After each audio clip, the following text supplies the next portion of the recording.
Our Andes to Amazon tour is very unique for several reasons, most notably the extremes in elevation, the diversity in wildlife, and the unmatched scenery that we encounter.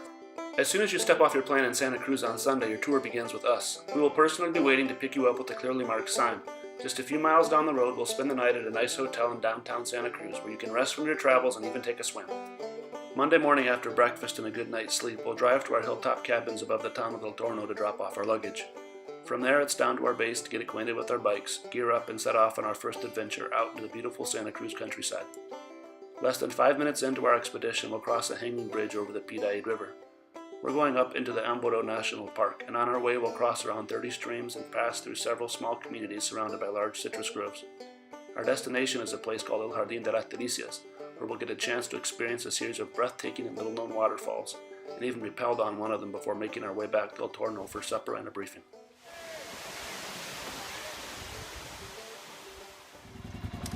After a hearty homemade breakfast Tuesday morning, it's time to gear up and let the real adventure begin. Today's ride features a near-perfect mix of gravel and unmaintained pavement riding with lots of great views along the way. Today's destination is the city of Cochabamba, located in Bolivia's Central Valley and known as the culinary capital of the country. There are a lot of tasty options on the menu for supper tonight. On Wednesday, we'll exit the valleys and quite literally climb up into the high plains region. On our way to today's destination, the city of La Paz, the highest capital city in the world, we'll reach elevations of more than 13,500 feet.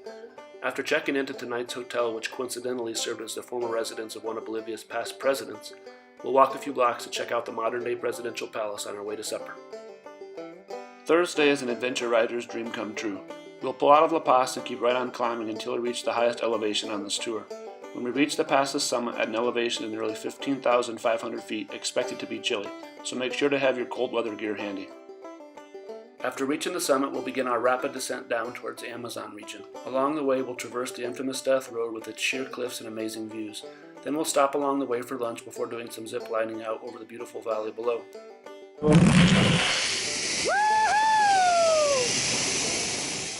After hopping back on the bikes, the last leg of today's journey can be a bit hot and dusty, so we'll be ready for a swim when we reach our hotel in Caranavi. On Friday, today's ride will be mostly on well-maintained gravel roads as we continue to drop more elevation until we reach our destination, Runavaque, the city known as Bolivia's trekking capital, located in the Amazon jungle region. Saturday marks the start of an adventure of a different kind as we leave our bikes behind at the hotel and make our way into the Madidi National Park, arriving by canoe to an eco resort in the Pampas region. Lodging is a bit rustic yet comfortable and the food is great.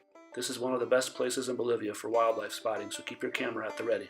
The adventure continues Sunday as we explore more of the surrounding area. We'll see monkeys, crocodiles, capybaras, piranhas, pink river dolphins, and numerous bird species, and maybe even an elusive jaguar anaconda before returning to our hotel back at Cuernavaca.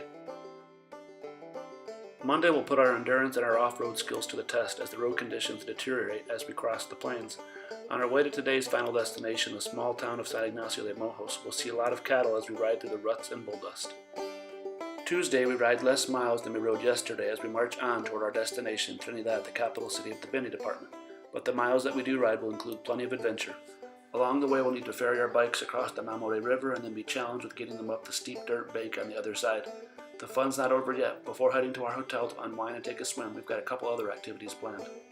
After several consecutive days of riding dirt roads, it feels good to be back on the pavement again Wednesday. Today's ride should be pretty relaxing. By the time we check into our hotel tonight, we'll be back in the department of Santa Cruz. Since Thursday is our last day on the bikes, we'll be sure to make the most of it. We'll enjoy navigating a few last curves, then cross the bridge that spans the Rio Grande River before skirting around the city of Santa Cruz and arriving back in El Torno by mid-afternoon, with ample time to unwind and begin packing our bags. The adventure continues on Friday, even without our bikes. In the morning, we'll leave our cabins for good after breakfast and set out for a day of exploring in Santa Cruz. Tasting local food, souvenir shopping, and visiting local markets are all activities that we have on tap for today. After a proper send-off meal for supper, we'll take one last dip back in the hotel pool before calling it a day. Saturday is always a low point for us as we take you back to the airport to catch your flight home again. We hope you'll be back soon to visit us again. See you guys later. Have a good trip home. Safe travels.